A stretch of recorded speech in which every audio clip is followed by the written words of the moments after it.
हमारे आचार्य चरण श्री रामानुजाचार्य जी महाराज, रामानुजाचार्य भगवान के सगे जामाता, जामाता मतलब दामाद, उनका नाम था श्री लालाचार्य जी महाराज। क्या नाम था? लालाचार्य। वे रामानुजाचार्य जी के शिष्य भी थे और दामाद भी थे। तो रामानुजाचार्य जी से एक दिन उन्होंने कहा, गुरुदेव मुझे कुछ आज्ञा कीजिए कि मैं आपकी उस आज्ञा का पालन कर सकूं। तो रामानुजाचार्य जी ने आज्ञा की, तिलकधारी, कंठीधारी, धोतीधारी, शिखाधारी, कमंडलधारी, त्रिपुंडधारी, जटाधारी या मुंडधारी जो भी भगवत भक्त मिले उनको भगवान के समान मान करके उनकी पूजा करनी है। भक्तों को भगवान के समान मान करके उनकी आराधना करो, ये मेरी आज्ञा है। तो लालाचार्य जी बोले, मैं आपका शिष्य हूं पर मैं दामाद भी हूं, तो मैं दामाद होने के नाते एक बात कह सकता हूं। तो रामानुजाचार्य जी बोले, क्या? आपकी आज्ञा तो हो गई है कि भक्तों को भगवान के समान मानो, पर मेरी दृष्टि ये कर नहीं पाएगी। मैं भक्तों को भगवान के समान नहीं मान सकता। भगवान भगवान है, भक्त भक्त है, मैं नहीं कर पाऊंगा। तो रामानुजाचार्य जी को अच्छा लगा, चलो झूठ तो नहीं बोला, जो सत्य है वो बोल दिया। तो बोले दूसरी आज्ञा मानो। बोले क्या? भक्तों को भगवान के समान नहीं मान सकते तो भक्तों को गुरु के समान मानो। जितनी श्रद्धा निष्ठा अपने गुरु में रखते हो उतनी श्रद्धा निष्ठा भक्तों में रखो। तो लालाचार्य जी हंस के बोले, क्षमा करें मैं ये भी नहीं कर पाऊंगा। मेरे गुरु हैं, मैं सबको गुरु रूप में कैसे देख सकता हूं? आप इसके भले मुझे कोई दंड दे दीजिए लेकिन ये मैं कर नहीं पाऊंगा। तो फिर रामानुजाचार्य जी ने तीसरी आज्ञा दी। बोले भक्तों को अपने संबंधियों के समान मानो, अपने परिवार के समान मानो। लालाचार्य जी बोले, ये करके दिखाऊंगा, ये कर दूंगा। और उसका प्रभाव ये कि लालाचार्य जी जिस भी तिलकधारी को देखते उसकी कद काठी मुख आदि को देख करके उसको नाम दे देते। अरे चाचा जी बड़े दिन में मिले। वो कहता, कहां का भतीजा है भैया? अरे नहीं नहीं चाचा जी आप भूल गए हैं, मैं तो जानता हूं, हमारा संबंध तिलक से है, तिलक से। आई आई, आपकी बहू ने घर पे आज बड़ी सामग्री बनाई है, चलिए घर पे लेके आते।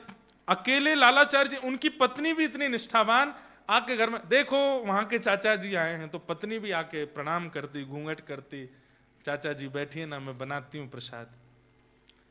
कोई बड़े बुजुर्ग दिख जाते तो उनको मामा जी बोल देते, किसी को फूफा जी बोलते, कोई मुंह फुलाए घूम रहा तो फूफा जी।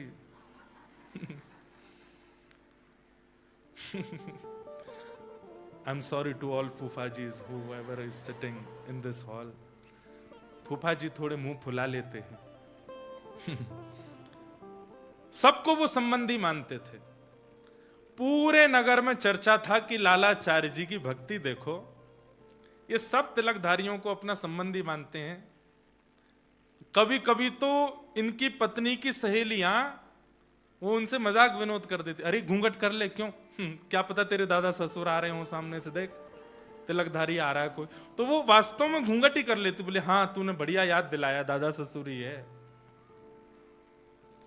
एक बार ऐसा हुआ कि कावेरी नदी में एक शव बहता जा रहा था और उस शव के गले में कंठी माला थी,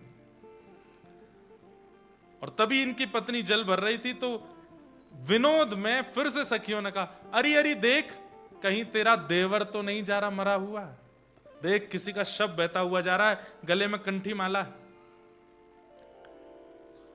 और इस बात को सुनकर के वो इतनी व्याकुल हो गई कि रोते रोते अपने पति के पास गई और जाकर के कहा, लालाचार्य जी कंठी माला पहने एक शव बहता हुआ जा रहा है। सबने कहा वो मेरे देवर तो नहीं, कंठी है गले में। तो ये बात सुनते ही कि कंठी गले में है और वो शव है, मतलब मृत्यु हो चुकी है। लालाचार्य जी इतना रोए, इतना रोए, अरे मेरे छोटे भाई चले, अभी तक देखा भी नहीं है उनको। ये नाटक नहीं हो सकता, ये वास्तविकता है। इतना रोए, इतना रोए, व्याकुल हो गए, दौड़ करके गए, जाकर के उनका शव निकाला, 2-4 लोगों की मदद से अपने घर ले आए। किसी अन्य के शव को अपना घर कैसे ला सकता है कोई? घर ला करके पुरोहित जी को बुलाया, बोले कि इनका सब करवाइए संस्कार। पुरोहित जी बोले इनका नाम गोत्र तुम्हारे, बोले जो मेरा गोत्र है वही गोत्र है, और जिनका कोई गोत्र नहीं तो तिलकधारी कंठीधारी अच्युत गोत्र है। पुरोहित जी ने कहा भैया मैं नहीं कराऊंगा इनका अंतिम संस्कार।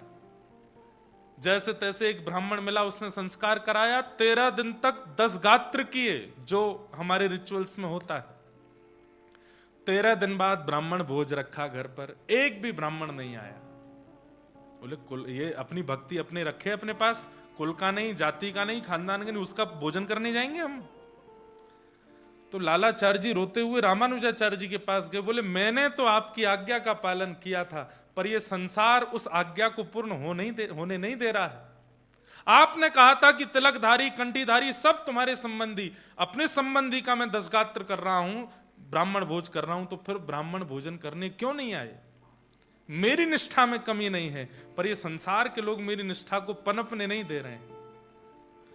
तो रामानुजाचार्य जी के नेत्र सजल हो गए। श्री रंगनाथ भगवान पौड़े थे, जाकर के हाथ जोड़ के कहा, नाथ इनका विश्वास अविश्वास ना हो जाए, कृपा कीजिए। तुरंत ठाकुर जी ने इशारा किया और आकाश मार्ग से एक दिव्य तेज प्रकट हुआ। वैकुंठ से ब्राह्मण प्रकट होकर के आए और लालाचार्य जी के यहां आकर के प्रसाद पाया उनका। वैकुंठ से ब्राह्मण भेजे ठाकुर जी ने।